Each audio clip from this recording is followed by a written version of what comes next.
शकतो आणि त्यातून कित्येकांचा वैयक्तिक व्यवसाय फुलतो. मग बाबू खानचे सर्व्हिसिंग सेंटर उभे राहते. पडेलकर यांचे सुतारकाम या यंत्रामुळे अधिक गतीने होते. तर एखाद्याचे रस्त्याच्या बाजूचे उसाचे गुऱ्हाळ उत्तम चालते. महिलांसाठी ॲनेमिया हटावची अभिनव मोहीम भगीरथ राबवते, ज्यामध्ये ॲनेमिया स्कोअर ही संकल्पना आपापल्या आरोग्याची स्थिती ओळखण्यास मदतरूप ठरते. ॲनिमियाच्या लक्षणांवरून 1 ते 10 या लक्षणांवरून प्रत्येकीने आपला स्कोअर काउंट करायला आपण त्यांना प्रशिक्षित केलं आणि जिचा स्कोअर अधिक तिने अधिक काळजी घ्यायला हवं हे प्रत्येकीलाच समजलं. आणि शेवटी जेव्हा ह्या कार्यक्रमाकडे आपण येतो तेव्हा प्रत्येक महिलेला आपण लिंबाचं एक झाड, शेवग्याचं एक झाड, हळदीचं बियाणं, पालकाचं बियाणं आणि कढीपत्त्याचं एक झाड देतो, ज्याच्यामुळे त्यांची परसबाग तर समृद्ध होतेच, पण केवळ त्या स्त्रीचाच नव्हे तर तिच्या संपूर्ण कुटुंबाच्या आरोग्याचा दर्जा निश्चितपणे सुधारला जातो आणि तो सुद्धा कायमसाठी. भगीरथचे कार्य गावकऱ्यांना विकासासाठी प्रवृत्त करत आहे, त्यासाठी मदतरूप ठरत आहे. तसेच गावाबाहेर गेलेल्यांना गावाच्या विकासासाठी जोडण्यातही यशस्वी ठरत आहे. आम्ही मुंबई ग्रामस्थ मंडळातर्फे असं ठरवलं की इकडे आपण काहीतरी गावाचा विकास आपल्या मुंबईच्या जे काही लोक आहेत जे मुंबईत अनेक वर्ष स्थायिक झाले त्यांच्याकडनंही थोडासा विकासाला सुरुवात करावी. त्या दृष्टिकोनातनं आम्ही 40,000 रुपये ग्रामस्थांनी जमा केलेत आणि ते भागीरथ प्रतिष्ठानच्या ताब्यात दिलेत. आणि त्यानंतर छोटी छोटी कामं घेण्यात आली. अगदी कुत्र्यांना आम्ही इंजेक्शन देण्यापासनं, ज्याला आम्ही पाणी भरण्यासाठी पाण्यात हात घालू नये म्हणून पाण्याची भांडी दिली, नखं कापायसाठी नेल कटर असतात तेही देण्याचा आम्ही प्रयत्न केला. अशी छोटी छोटी कामं आम्ही करण्याचं ठरवलं. त्या कामातलं एकच असं होतं की लोकांचं आरोग्य नीट राहावं, त्याच्यातनं आरोग्यातनं विकास व्हावा.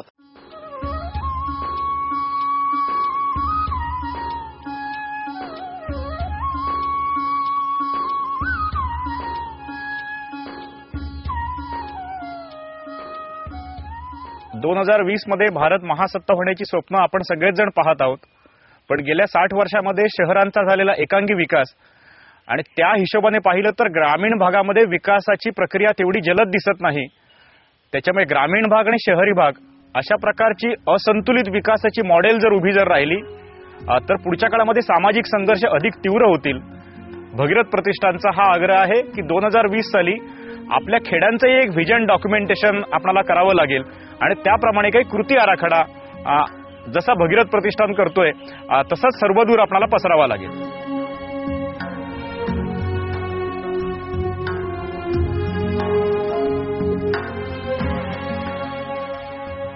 कोकणचा कॅलिफोर्निया करूया, यापेक्षा लोकसहभागातून स्वयंपूर्ण खेडी विकसित करूया या निर्धारानं चाललेलं हे भगीरथचं कार्य विकासाच्या स्पष्ट संकल्पना घेऊन उभं राहिलेलं आणि सामान्य माणसाला भारताच्या महासत्तेचा खरा मार्ग दाखवणारं. कोकणात मी फिरत असताना या प्रसाद देवधरांचं काम हे बघायला मिळालं मला आणि मला खूप असा आनंदाचा, आश्चर्याचा धक्का बसला. कारण कोकणात सगळीकडे सध्या निसर्गाची पडझड आणि त्या एक चुकीच्या तऱ्हेचा विकास या संबंध कल्पना रूढ झालेल्या आहेत. म्हणजे ते एक आंबा किंवा टुरिझम या पलीकडे कोकणच्या विकासाची गाडी सरकतच नाही. आणि प्रसाद देवधर आणि त्यांच्या सहकाऱ्यांचा जो रस्ता आहे तो या सगळ्यावर एक असं अतिशय असं उत्साहाचं पाणी त्यांनी मला असं त्याच्यातनं पाजलं असं मला वाटतं. आणि हे छोट्या छोट्या लोकांचे आपापल्या जीवनातले प्रश्न सोडवणं आणि त्याच्यासाठी कुठनंही बाहेरचं काही असं एनर्जी म्हणा किंवा इतर काही न आणता ते करणं हे प्रसाद देवधर आणि त्यांच्या सहकाऱ्यांनी म्हणजे भगीरथ प्रयत्न त्यांनी केलेले आहेत. ज्या लोकांपर्यंत पोचायला पाहिजे तिथे ते पोचलेले आहेत, नव्हे तिथूनच ते सुरुवात झालेली आहे. आणि म्हणून तो प्रयोग हा टिकावा असं मला वाटतं. किंवा या सगळ्यांना सुद्धा या एका खेड नावाच्या गोष्टीमध्ये एक स्थान आहे आणि ते सर्वजण चांगल्या रीतीने जगू शकतात हे या झारापच्या किंवा या आसपासच्या प्रयोगाने दिसले.